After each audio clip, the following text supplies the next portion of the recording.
Magandang umaga mga ka-happy hour. Narito ang mga balita para sa MBC TV Network News Update 9 AM edition.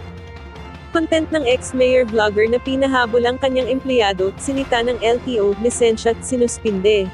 Yan ang MBC TV Network News ni Dustin Bayog.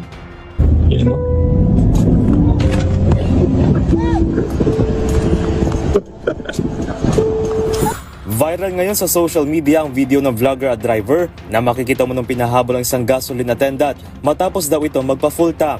Nangyari ito sa kahabaan ng Maharlika Highway sa Alakapan, Cagayan, kung saan bahagya nagtagal na pagmamaneho ng driver na nakilala na dating mayor na lugar na si Harry, Florida.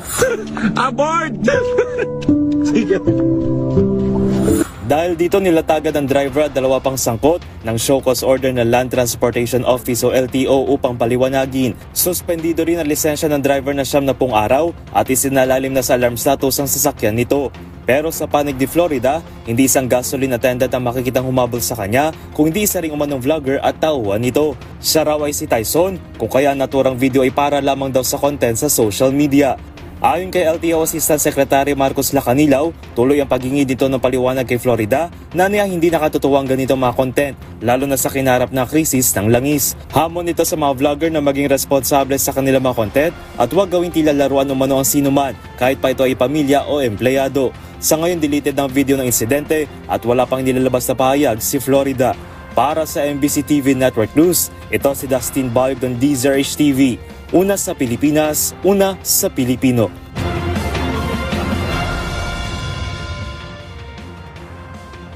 Sa Showbiz Spotted, Louie Tomlinson in-unfollow si Zayn Malik kasunod ng umano'y suntukan. Viral ngayon online ang pag-unfollow ni Louie Tomlinson ng One Direction sa dati nitong kabandmate na si Zayn Malik sa Instagram kasunod ng mga ulat ng umano'y alitan. Humugong ang issue matapos ilathala ang nangyaring alitan sa dalawang singer habang nasa shoot ng isang documentary project. Ayon pa sa ulat, nagsimula ang tensyon ng magbitaw umano si Zayn ng komento tungkol sa yumaong ina ni Louie na si Johanna Deacon na pumanaw noong 2016 dahil sa leukemia. Sinasabing dito na lumala ang sitwasyon at nauwi umano sa pisikalan kung saan nasuntok ni Zayn si Louie dahil umano sa suot na singsing, nagkaroon ng sugat sa ulo si Louie at nagtamo rin ng concussion.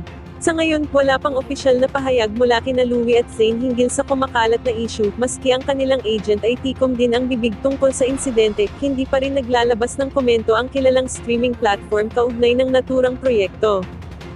Samantala, kapansin-pansin naman na nakafollow pa rin si Louie sa iba pang dating One Direction members na sina Harry Styles at Niall Horan, pati na rin ang yumaong si Liam Payne.